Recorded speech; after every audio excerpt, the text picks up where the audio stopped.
Dear friends, आज का topic है व्यक्तिक अध्ययन के प्रकार, टाइप्स ऑफ केस स्टडी। इसके पूर्व के वीडियो में हमने व्यक्तिक अध्ययन पद्धति की आधारभूत मान्यताओं के बारे में विस्तार से चर्चा की है और आज हम यहाँ इस वीडियो में टाइप्स ऑफ केस स्टडी के बारे में विस्तार से चर्चा करेंगे। अध्ययन की प्रकृति के आधार पर व्यक्तिक अध्ययन को दो श्रेणियों में बांटा जाता है। नंबर एक, व्यक्तिक अध्ययन, दूसरा समुदाय का व्यक्तिक अध्ययन। इस प्रकार के अध्ययन में सबसे पहले व्यक्ति का व्यक्तिक अध्ययन। इस प्रकार के अध्ययन में एक व्यक्ति के बारे में समस्त सूचनाएं एकत्रित की जाती हैं। इसमें उसके जीवन का प्रारंभ से लेकर अब तक के जीवन के इतिहास का अध्ययन किया जाता है, संपूर्ण जीवन का अध्ययन किया जाता है। इस प्रकार के अध्ययन में उन सभी घटनाओं, परिस्थितियों एवं पृष्ठभूमि की जानकारी प्राप्त की जाती है जिन्होंने व्यक्ति के व्यक्तित्व निर्माण में महत्वपूर्ण भूमिका निभाई। इस विधि में व्यक्ति के परिवार में उसके सदस्यों, पड़ोस, मित्र मंडली, पत्र, डायरी, आत्मकथा, लेख, संस्मरण, जीवन इतिहास आदि स्रोतों से जानकारी प्राप्त की जाती है। इस प्रकार की विधि में व्यक्ति के संपूर्ण सामाजिक जीवन तथा पृष्ठभूमि एवं प्रभावक कारकों का अध्ययन कर निष्कर्ष निकाले जाते हैं। दूसरी, समुदाय का व्यक्तिक अध्ययन। इसके अंतर्गत किसी समूह, संस्था, जाति या समुदाय का एक इकाई के रूप में अध्ययन किया जाता है। इस संदर्भ में पीवी यंग ने लिखा कि व्यक्तिक अध्ययन में संपूर्ण समुदाय की खोज की जाती है। इस प्रकार के अध्ययन में बौद्धिक कुशलता, अनुभव एवं सतर्कता की आवश्यकता होती है। एक समुदाय का व्यक्तिक अध्ययन उसकी आंतरिक स्थिति का पूर्ण रूप से अध्ययन हेतु सामग्री संकलन की व्यवस्थित पद्धति है। इसके लिए उन्होंने साधनों का प्रयोग किया जाता है जो साधन एक व्यक्ति के व्यक्तिक अध्ययन के लिए प्रयुक्त किए जाते हैं। इसके बाद व्यक्तिक अध्ययन की प्रक्रिया की ये किस प्रकार से प्रोसेस होती है कि प्रोसेस ऑफ केस स्टडी। व्यक्तिक अध्ययन एक सुनियोजित एवं व्यवस्थित अध्ययन है। इसमें अध्ययन की जाने वाली इकाई के बारे में सूक्ष्म, गहन एवं विस्तृत जानकारी प्राप्त की जाती है। इस विधि में अध्ययन करने के लिए कुछ चरणों से होकर गुजरना पड़ता है जो इस प्रकार से हैं। सबसे पहले समस्या का चयन,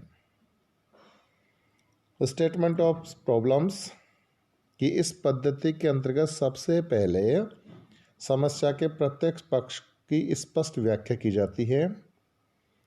उसके बारे में भूत एवं वर्तमान की समस्त सूचनाओं का संकलन किया जाता है।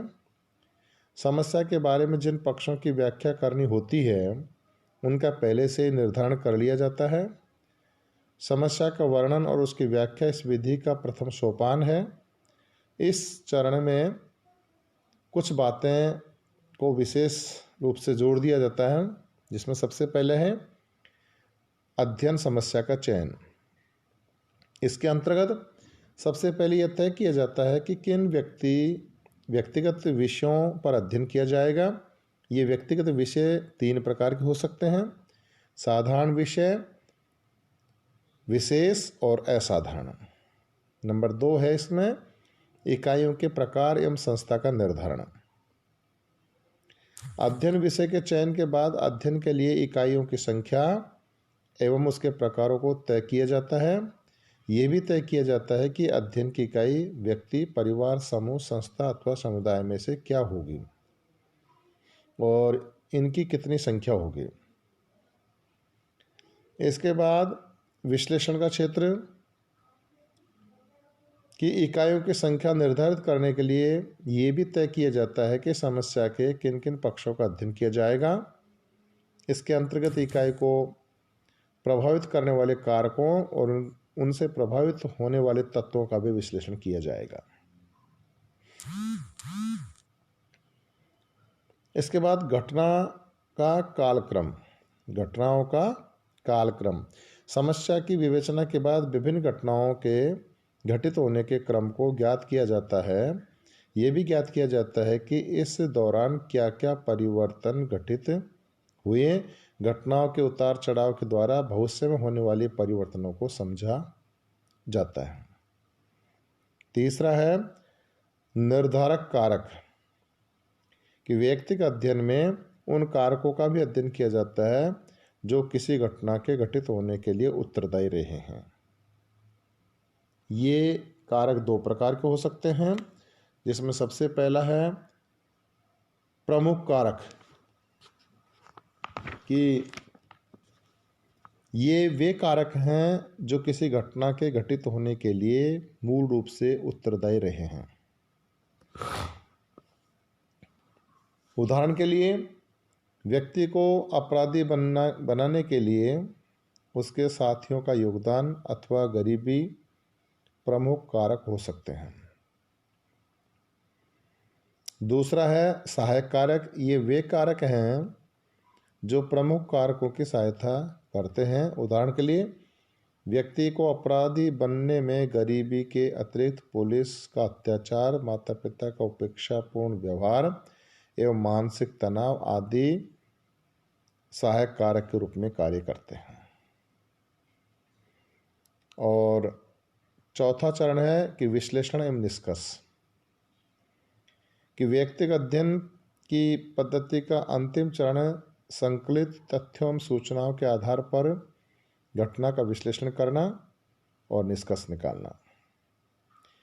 निष्कर्षों के आधार पर सामान्यीकरण किया जाता है। विश्लेषण के दौरान घटना के बारे में कार्य कारण संबंध ज्ञात किए जाते हैं। इसमें तथ्यों का वर्गीकरण, संकेतीकरण, कोडिंग की जाती है, सारणीयन किया जाता है। साथ ही समस्या का निदान और उपचार भी प्रस्तुत किया जाता है। इसमें अध्ययनकर्ता के द्वारा अध्ययन की कमियों एवं भविष्य की संभावनाओं का भी उल्लेख किया जाता है। इस प्रकार से जो व्यक्तिगत अध्ययन की जो प्रोसेस है वो इस तरह के होनी चाहिए। अब आप केस स्टडी जब करते हैं तो उसकी एक निश्चित प्रणाली होनी चाहिए। अगर हमने सबसे पहले घटनाओं का कालक्रम को ले लिया, बाद में समस्या का चयन किया, तो सही नहीं होगा। हम एक क्रमबद्ध तरीके से चरणात्मक रूप से एक निश्चित प्रणाली के माध्यम से यदि व्यक्तिगत अध्ययन करते हैं तो निश्चित रूप से वो वैज्ञानिक ही होगा। सबसे पहले जब वैज्ञानिक अध्ययन में व्यक्तिगत अध्ययन में क्या करते हैं, समस्या का विवरण करेंगे, समस्या का चयन करेंगे या घटनाओं का चयन करेंगे।